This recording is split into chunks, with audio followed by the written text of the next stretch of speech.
Hello, everybody. This is John Froelich, Senior Vice President of Bramasol, and I am super excited to be here to talk with all of you about a topic that's near and dear to my heart, and it's about forecasting and planning for the digital solutions economy. And we are so lucky to have Steve Christos here to tell us kind of what does SAP have and what are some of the things that we need to think about as we think about planning and forecasting in the digital solutions economy. Steve, welcome. Thank you very much, John. I'm happy and elated to be here as well. As you mentioned, I'm with SAP on our Center of Excellence with a long, much longer than I like to admit, experience and history in planning and forecasting in a myriad of different industries. Well, we look forward to hearing about what's there, and certainly as people want to reach out in the future with questions, we'll get those done for you. So with that in mind, we're here because we're talking about this concept of the digital solutions economy, and that create a context or relevance for that. But what is this idea of the digital solutions economy? For us, it's all about, for Bramasol and SAP together, it's all about this next evolution of the subscription economy. We've been talking about subscriptions for a long time, but so many of our customers, and I know Steve probably hears this all the time too, many customers are moving away from a model where you sell a box, you sell a single usage or a single interaction, into more of a subscription model, and even more of them are moving to outcome-based models. We were talking with a client recently that provides support for financial services and charges based on number of pages uploaded to their website or number of pages in a document. We have usage and consumption models that have been somewhat traditional. We all know those telecommunications models, but so many more companies are moving to usage models based on how much you use. It could be anything. It could be internet, we know all about, but it could be based on number of square feet of something filtered, number of square feet of something used, or cubic yards, so many different kinds. And of course, as we see more and more companies reaching out, we see revenue sharing models. And these are just a few of the ones that we've talked with. There are hundreds of more that we've talked with, but it's the idea of moving away from a single box and a single predictable outcome into a little bit more of a variable model. So that model is driven by the customer's needs. It's all about how customers want to interact and create their own engagement model, whether they want to be anonymous or part of a different group, or maybe they're part of a reference group and they want to buy. You have good RX and you have different prescriptions, and you can use different tools there. And how do I want to engage to get the best deal? And how do I bundle everything together to meet my needs? Not to meet your needs as a company selling me stuff, but my needs and what I want done. And I want to create flexible delivery. I want unified billing. Help me better understand my bill. Help me have a single bill if I want to bill, two bills if I want to bill, set it up the way I want it. Give me flexibility in my payments and collections. Maybe I'm willing to take discounts. Maybe I want to use Bitcoin. Maybe I have different ways of doing it, right? And then, of course, protect my payment and security all the time while making it easy to access anytime, anywhere, and useful. So based on that, SAP and Bramasol have been working together on this concept or this approach to the digital solutions economy. And again, this is designed to give you a perspective. SAP, together with Bramasol, offers all of these different solution areas to help companies like yours really take advantage of this new model and empower yourselves to be more customer driven. And we're going to focus today here on reporting and analytics, but I'll pause 1 second, Steve, and ask you, you've been doing this a long time. Are you seeing more and more of these customers moving in this direction? And what are some of the things that you're seeing out there?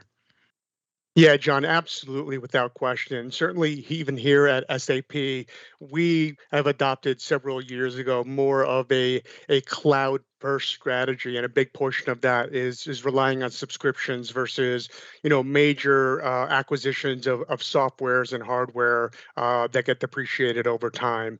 And again, certainly we're not alone in that. We see that more and more from different organizations. It's a little bit ironic, if you will, that Wall Street and investors like the predictability of subscription revenue. Yet, as we all know over the past few years, with all the different economic, hurdles we've reached, that it's becoming harder and harder to make revenue and your costs, quite frankly, predictable. That's a great point, and that kind of leads us into why we're here in the first place, and these concepts and ideas. And you know, Steve, you mentioned that you go way back. I go way back. My early days with AT&T, where we used to do a lot of direct marketing, and we wanted targeted lists, and you know, it was always a challenge to find out and predict information because we would have to go to IT and say, hey, IT, I need, or data team, I need a list, and I want to learn about the different concepts and different drivers in that. And 2 weeks later, they'd come back with the information. You'd say, well, that was really neat. I wonder what would happen if I did this. 2 weeks later, you would get yet another report. The world has changed, and I know that online, and you're going to do a great job showing us some of that variability or some of that responsiveness. And customers are demanding that, right? But what occurred to me as you and I were leading up to this and thinking about it is you hinted at it, this idea of the tradition of predictability versus variability. And maybe we can spend a moment and you'll dive into some of those drivers. The subscription economy is about variability. We always see it as predictability, right? You hit the nail on the head. I get a subscription, I buy a service, and it's planned. I pay X amount per month. Um, but what we're finding is that's not the case. Customers change their minds. They increase their plan. They decrease their plan. They want to decide when and how they want to pay, giving them options for monthly payments, quarterly payments, annual payments. Um, if you take a certain payment plan, you get a bundle. So all of that is becoming variable. And of course, the idea of consumption, usage, or outcome based totally changes that perspective. Any thoughts on that before we dive into your piece? Yeah, John, I think that's something that you don't even have to be in the industry, quote unquote, like you and I are, to kind of realize. How many times have you or someone decided to join up for, let's say, a subscription service for a particular show Mhm. or content that was going to be provided, and then subsequently, cancel right after that again, and certainly repeat that process as these different shows come on or the different content comes on that they want. So I think you really hit the nail on the head with that variability, and that's really got to be accounted for as you start to plan and forecast going forward. Absolutely. And before we dive right in, the other one was I think it's all about this idea of key drivers or decision points, or inflection points. I know that when I was with, again, doing an executive assistant role at AT&T, we had a decision about a particular business unit that we couldn't decide whether we were going to keep it, sell it, or invest in it. And we did something um, that we really did, we called scenario analysis. And we used key drivers or key inflection points as a way to map paths to the ultimate outcome and decisions. And by mapping that, we were able to come out with a decision to spin the business unit off. But it was very interesting that you could use these drivers as what if analysis that eventually led you to, let's say, 30 different outcomes. But of those 30, 20 said sell, 10 said don't, 8 said don't, and 2 said invest. And you have this strong predictability model. So, you know, I think you're going to kind of focus in and hint, kind of laying out a little bit for you. And does that sound like a plan? Sounds great to me, John. All right, so let me turn it over to you. We'll start with your first slide. All right, and Hey guys, today what I really want to do, John, is I want to share kind of our view about how the planning function is really being transformed from one that used to be kind of owned centrally by the finance function Hmm. to a process now where all the lines of businesses have to work together to align those operational as well as those financial plans. And I certainly think the digital solution economy is no exception to this process needing to happen to to foster or facilitate that kind of agility that these organizations need to kind of keep those plans accurate and steering the organization in the right way going forward. Next slide. So, I mean, we all recognize that planning across the enterprise, I mean, it requires a lot of insights, right? It's hard to kind of know where you want to go unless you have great insights into where you've been and how you've gotten there.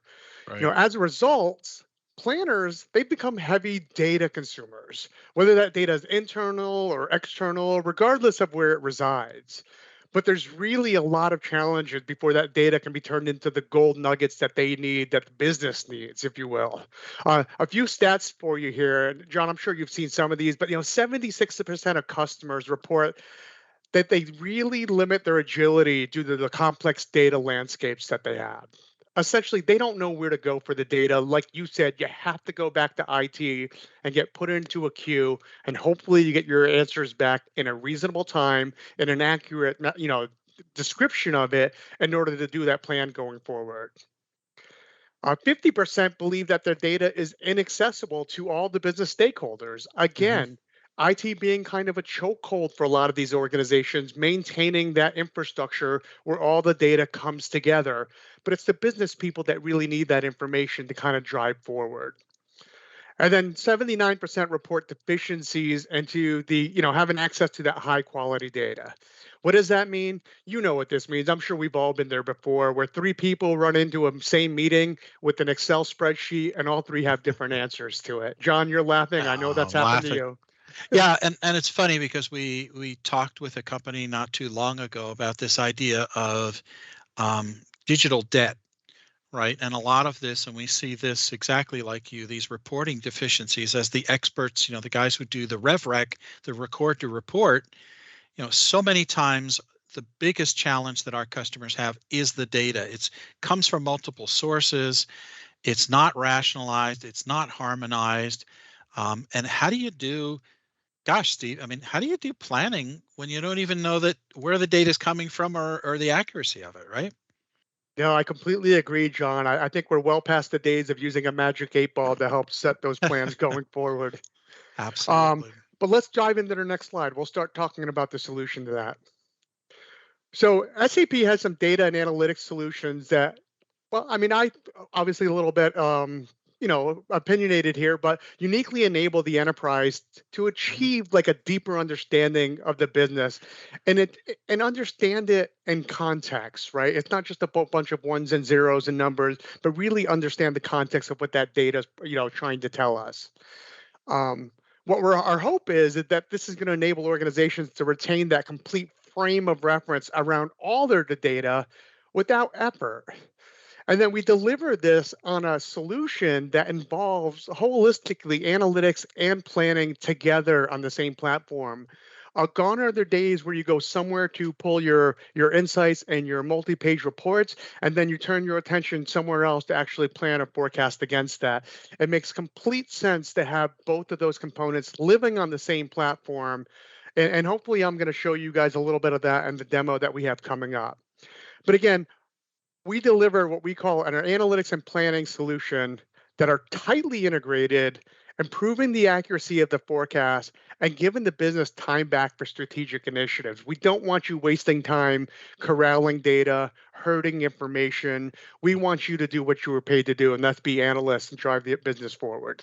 Oh, it's music to my ears. If only all my clients would do that. Next slide, John.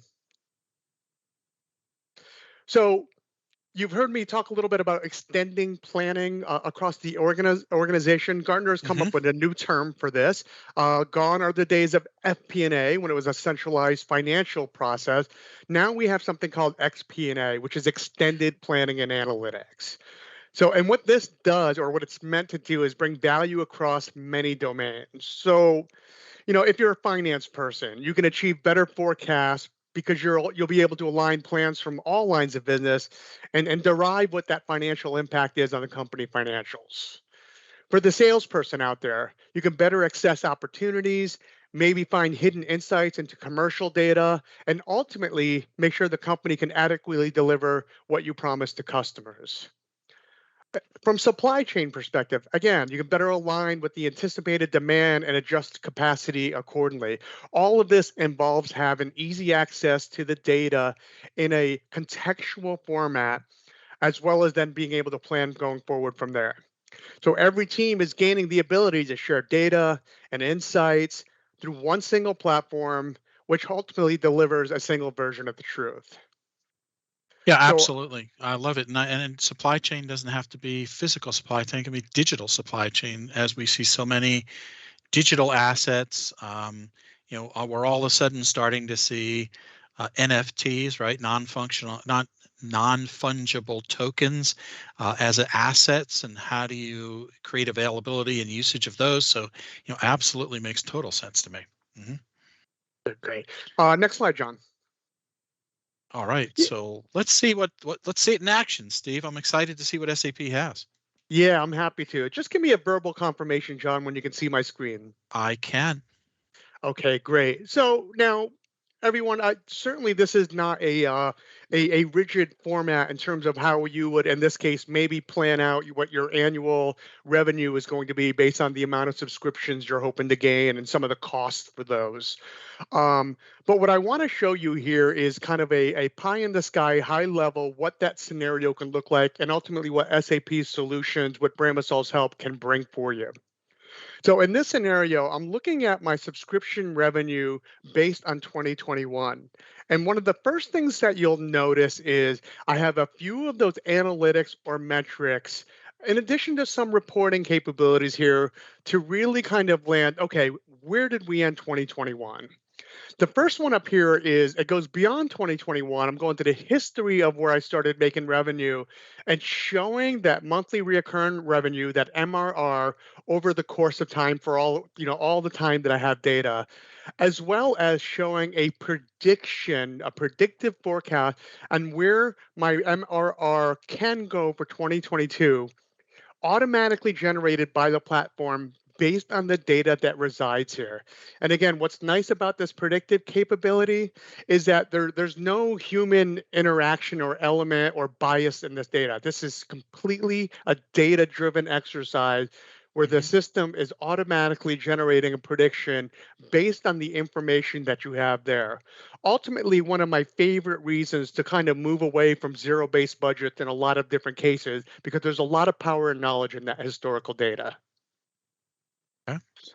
Secondly, I always like to have a few metrics that are important to me highlighted visually as opposed to going to hunt for them in a tabular report or a PDF or something like that. And ultimately, as a sales manager in this organization, this digital solutions economy organization, if you will, what's really important for me for an annual perspective is my ARR, the number of subscriptions I've gained, and what my margin is on some of those. So again, why hunt for these in my different pages or tabs when I can visually represent them with some type of threshold so I know immediately if I'm hitting the mark or not. But there are a few metrics here, but this doesn't really give me context to, you know, which of my offerings, if you will, are really driving revenue, and then which customer bases, which regions, whichever dimensions that you have. And again, I Mhm. want you guys to think about, and John, think about your AT&T days, Yep. right? So now when I'm starting to do this, if I want to start to do a what people call a drill down or dig into this information, for Yep. most people it involves um, querying IT, or maybe going Yep. to a data lake or a database and pulling a bunch of data down to Excel, doing pivot tables, and hopefully getting the answers for you. What a modern planning solution will do for the DSC economy is simply allow you to leverage some machine learning to surface or bubble up those insights without any interaction, without any of that additional ad hoc inquiry. Oh, wow, that's fantastic. Wow. So you can see right here for my subscriptions around, I forget what I had clicked, my music streaming offering, what my top countries were, who my top sales executive was, as well as the breakdown of the top 10 and others. And then also importantly, is it current subscribers that are re-enlisting? Is it prior subscribers that have canceled and come back? As well, are they brand new subscribers? So again, instantly with a click, I get a better idea of what's driven this revenue or this number of subscriptions. I Fantastic. know where I am and how I got there. So now let's take a look at how we start to plan going forward. So I'm going to select my next following year here. And again, like I said, I'm not a big fan of zero-based budgeting anymore. So I'm actually going to seed my forecast for 2022 with the actuals that I had for last year. Now, I know some people out there are thinking, okay, what about if I have new products or new, new streaming offerings, et cetera? Certainly, I can on the fly as well add any new type of streaming product here as well. It doesn't have to have existed before. I can add that as part of my process going forward. So what I'm going to do here, I'm going to keep picking on music streaming. I'm going to say that, I know that my customer acquisition cost is actually going to increase by 20%. Mm-hmm.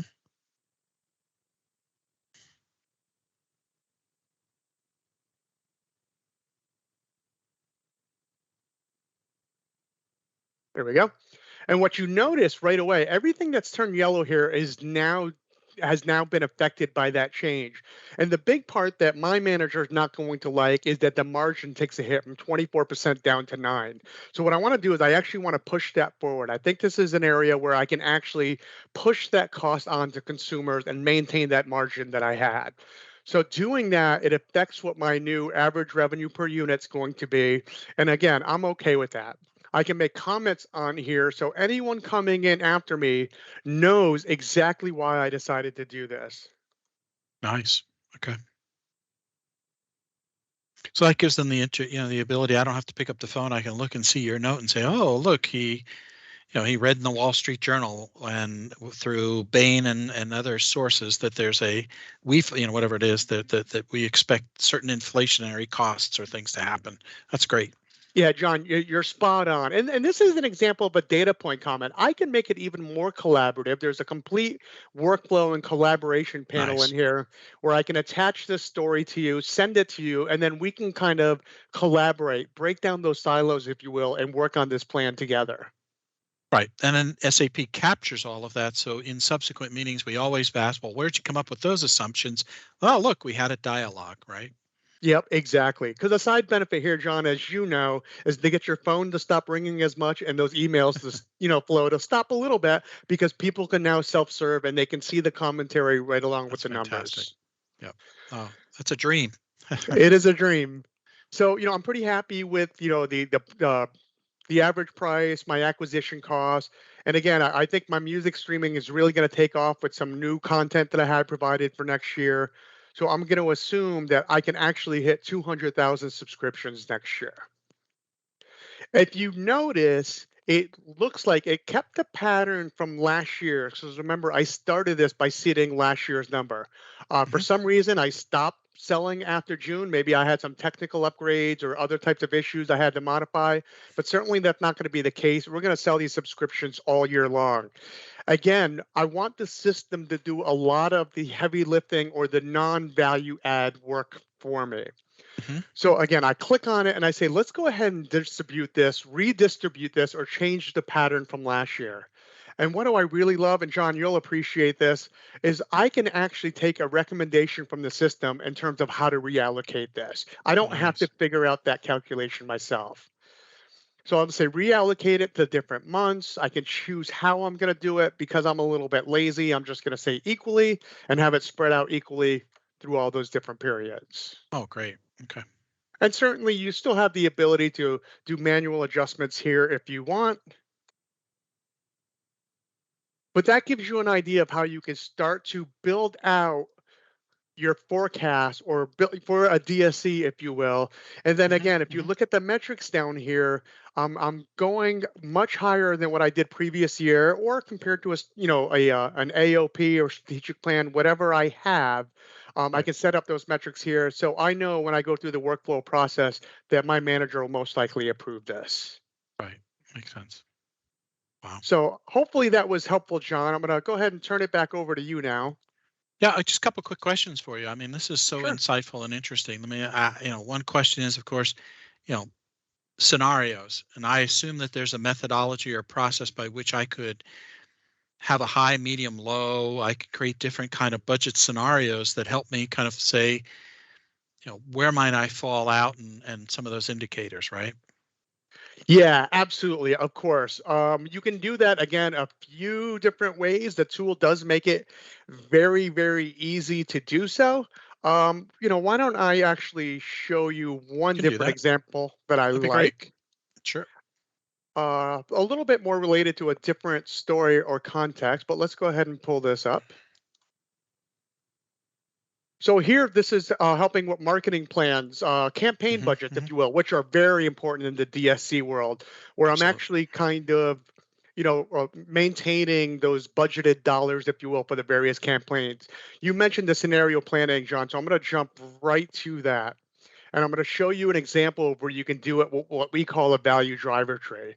So if you look at here, Nice. if I want to drive this particular campaign or do a scenario to see how this will impact my overall budget, I can simply click the slider to adjust it positive or negatively, or enter in a whole number, and then I can see what the entire impact is of that.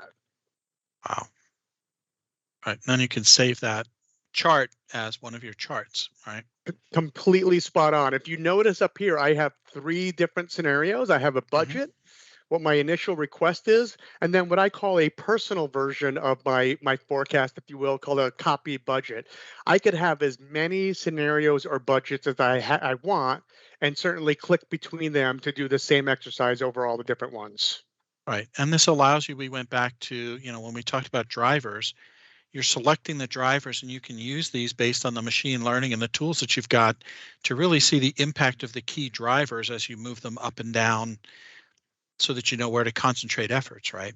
That's absolutely correct, John. Fantastic. All right. Well, Steve, that was fantastic. I'm going to pop back to our final slide, which is one of my favorite phrases, the big so what. Um, I think, in a moment, I'll ask you, your big idea of the big so what, when you walk away from this, what do you think people ought to know? But my, first impact is, from 30 some odd years ago of doing planning and analysis, XP and any kind of planning analysis, so much has changed.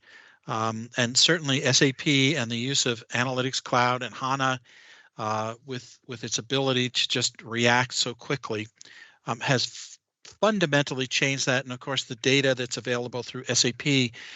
But I would say one big so what for me, Steve, that I walk away with is it's, the tool is great and I think it's unbelievable. But if I were to give advice to customers, absolutely, this is a great tool, but you got to invest up front in your data and your processes to make sure um, that they're clean. Because at the end of the day, if I'm doing all of this planning based on data that's wonky, as we would say, you don't want to do that. So, using tools that are integrated like SAP's RAR, the BRIM tools that are available for the solutions economy, and certainly having an ERP like SAP that's integrated um, totally facilitates this, and really, in my mind, eases or not even eases. It really powers the digital solutions economy. Yeah, John, you're spot on, and I have to agree with you. I mean, certainly having that accurate, accessible data is paramount to any successful project. Quite frankly, no matter how good the tool looks, if you don't have trust in the numbers that are being provided, then the tool is not going to gain any traction in terms of becoming useful for the organization. The one I will add to that is I think, and what I've noticed a lot with our clients that have a little bit more of a legacy mindset, Yeah. um, is you have to be able to think about planning differently than you have, right? We all Ah, know and love Excel and those tabular spreadsheets. And don't get me wrong, there's always going to be a place for a component of that, if you will. Um, but a lot of people are stuck trying to use tools and a methodology of planning that is 20 years old in an economy for 2022, and there's a mismatch there. The analogy I like to use is, and John, we're about the same age. Back in the 80s, I mean, I was really good with using a road atlas when I wanted to go on a trip, point A to point B. I yep, could never imagine what a Google Maps or a Waze would be like, if you will. But yeah, now, who's using a road atlas anymore? Nobody, right? Because times have yep. changed. It requires different tools. Well, and the road atlas, I recall, you would get in the car and you'd be, shotgun for your dad or whatever, whoever was driving. And dad would say, "Oh my gosh, there's construction over here, or there's something. Let's go over here." And all of a sudden you're scrambling on this map that's a static. I think the other interesting thing to me is here you have this atlas that was published the beginning of the year, but it's static, right? It's a static thing. Um, and you're trying to map, and all of a sudden either that road doesn't exist anymore, that exit's been closed, you know, or it's a new exit, and you said, "Oh, go 4 exits," but it's actually 5 or 6, right? So, I Exactly. remember all of that stuff. Nowadays, though, with Waze and Google Maps and Apple and all of those different tools, it even predicts and tells you what the traffic is and things you might want to avoid real time. So if you're thinking of those trips, you're like, wow, I have three. It already predict. By the way, it also when I do a map, it gives me 4 different routes in the beginning anyway. So that analogy is so spot on to what I see here in the economy, and allowing customers to really have that live real-time capability to predict. Who knows what happens? Another one, and is if you're another company like your Disney, for example, and all of a sudden you see Warner Brothers merging with Discovery, what does that mean to you, right? And with a tool like this, you can begin to do that predictive analysis on the fly that's meaningful now versus now I have to go pull a ton of data, that whole spiel. So I'm excited. We need to get you more involved in more of our sales cycles, to be honest, because I think this story could help with helping customers understand why they need to think about the tools, the data. So we'll go ahead and do that. But thank you so much for your time. I've really enjoyed looking at this and dreaming of how my life might have been different with AT&T if I'd had this kind of a tool. So, Steve, thank you so much. We look forward to working with you in the future. John, I'm always happy to participate in these conversations. You can tell I get pretty passionate about it. So Mhm. anytime. My pleasure. All right. Well, with that, we'll wrap up. Thank you from Bramasol. Thank you from SAP. Uh, and I hope everybody on this who's looking at this video got a lot out of it. Reach back out to us. You can click to learn more about Bramasol. Check out our website. Check out SAP's website. I think we got some great tools here. So thank you and have a great day.